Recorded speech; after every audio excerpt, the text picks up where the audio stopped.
The blob fish. అదేనండి నకిలీ fish. ఇది నిజంగా నకిలీగా ఉంటుందా? Let's find out. ఇది సాధారణంగా ఆస్ట్రేలియా, న్యూజిలాండ్ సముద్ర తీరపు లోతుల్లో 2000-4000 ఫీట్ అడుగుల లోతులో ఉంటాయి. ఈ సర్వైవ్ అవ్వడానికి తీసుకునే foods brittle stars and other small invertebrates. ఈ రీసెర్చర్స్ దీని పొట్టులో కనిపెట్టిన కౌంటింగ్స్, sea pens, sea urchins and even plastic bags. వీటి హంటింగ్ మెథడ్ వీటికున్న పెద్ద జాతులు వాటి ఫుడ్ దగ్గరికి రాగానే ఒక్కసారిగా మింగేస్తాయి. అండ్ ఈ ఫిష్ జెలటినస్ బాడీతో వాటర్ డెన్సిటీ కన్నా కొంచెం తక్కువగా ఉంటుంది. దానివల్ల ఎనర్జీ వేస్ట్ చేయకుండా సీ ఫ్లోర్‌లో తేలుతూ ఉంటుంది. దీనికున్న soft bones and minimal muscles వల్ల ఈ చేప ఎక్కువగా ఈదాల్సిన అవసరం కూడా ఉండదు. ఈ బ్లాబ్ ఫిష్ నార్మల్ అండర్ వాటర్‌లో దాని హాబిటేట్‌లో నార్మల్ ఫిష్ లానే ఉంటుంది. ఈ ఫేమస్ బ్లాబ్ లుక్ రావడానికి గల రీజన్ ఈ ఫిష్‌ని తీసుకురాగానే డీకంప్రెస్ అండ్ మెల్ట్ అయ్యి ప్రెషర్ డిఫరెన్స్ వల్ల షేప్‌లెస్ అయ్యి అగ్లీగా అవుతుంది. స్కూళ్ళలో ఒక 13 ఏళ్ల అబ్బాయి ఈ అబ్బాయిని బాగా ర్యాగింగ్ చేస్తున్నారట. నార్మల్‌గా స్కూళ్ళల్లో గానీ, కాలేజెస్‌లో గానీ ఎవరైతే వీక్‌గా ఉంటారో వాళ్ళని చూస్ చేసుకొని ర్యాగింగ్ చేస్తూ ఉంటారు. అలానే ఈ అబ్బాయిని కూడా ర్యాగింగ్ చేస్తూ ఉన్నారు. ఈ అబ్బాయి కోపమొచ్చేసింది. కోపమొచ్చేసి క్లాస్ మధ్యలోనే ల్యాప్‌టాప్ తీసి చాట్‌జీపీటీని క్లాస్ జరుగుతున్నప్పుడు నా ఫ్రెండ్‌ని చంపడం ఎలా అని టైప్ చేయగానే వాళ్ళ స్కూల్ మెయిల్‌కి మెయిల్ వెళ్ళిపోయింది. దగ్గరలోని పోలీస్ స్టేషన్‌కి కూడా ఇన్ఫర్మేషన్ వెళ్ళిపోయింది. వెంటనే పోలీసులొచ్చి ఆ అబ్బాయిని పట్టుకొని అరెస్ట్ చేసి, వాళ్ళ పేరెంట్స్‌ని పిలిచి కౌన్సెలింగ్ ఇచ్చి ఇంటికి పంపించారు. చాట్‌జీపీటీలో ఇలాంటి ఇన్ఫర్మేషన్ వెతక్కండి. వెతకొద్దన్నాను గానీ సొంతంగా ఆలోచించరు. ఆలోచించకండి.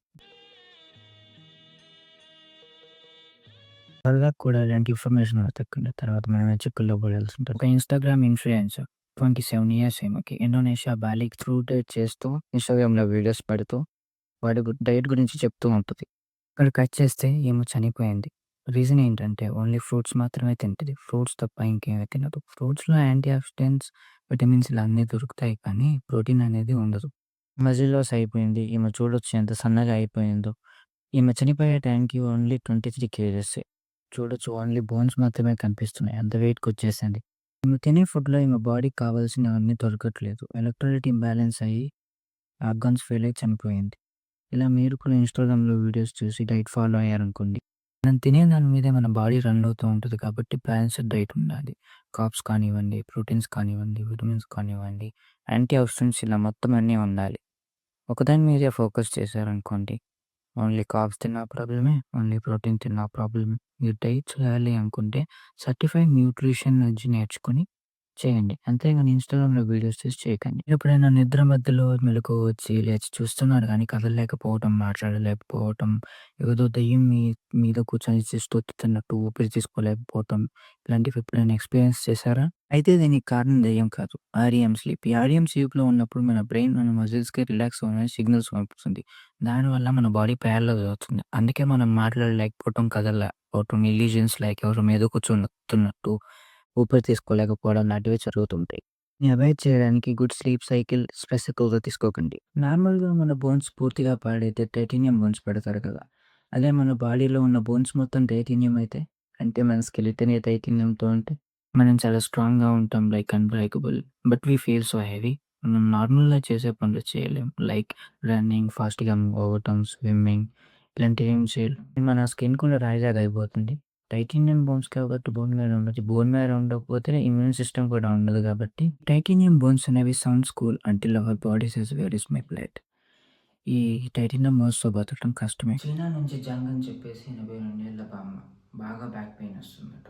మనం నార్మల్‌గా ఇంటర్నెట్‌లో బ్యాక్ పెయిన్ తగ్గించుకోవడం ఎలా అని రెమెడీస్ చూస్తూ ఉంటాం కదా! ఒకరు మంచి చిట్కా ఇచ్చారు ఈమెకి. అదేంటంటే బ్రతుకున్న కప్పలు ఉంటాయి కదా! వాటిని అలాగే మింగేయాలట. అంటే తినటం కూడా కాదు. అలానే మింగేయాలట. అలా సలహా ఇచ్చారు. ఇంట్లోంచి కప్పలు తెప్పించుకుంది. చైనాలో కామన్ కదా! ఏమైనా తింటారు వాళ్ళు. బ్రతికున్న కప్పలు తెప్పించుకొని 8 కప్పల్ని గుటుక్ గుటుక్కని మింగేసింది. మింగేసిన తర్వాత ఏమైంది? కింద పడిపోయింది. హాస్పిటల్‌కి తీసుకెళ్లారు. మొత్తం ఇన్ఫెక్షన్, ఫుడ్ పాయిజన్ అయిపోయింది. దగ్గర దగ్గర 2 వారాలు హాస్పిటల్‌లోనే అడ్మిట్ అయ్యింది. తర్వాత డిశ్చార్జ్ అయితే చేశారు కానీ ఇలాంటివి చాలామంది ఫాలో అవుతున్నారు. మీకేమైనా ప్రాబ్లమ్ ఉంటే డాక్టర్‌ని కన్సల్ట్ అవ్వండి. అంతేగాని రెమెడీస్ వెతక్కండి. ఇప్పటి వరకు చూసారంటే ఎంతో కొంత నచ్చుంటుందని అనుకుంటున్నాను. సబ్స్క్రైబ్ చేసి సపోర్ట్ చేయండి. లైక్ చేయండి, షేర్ చేయండి. ఒక కామెంట్ తప్పకుండా చేయండి.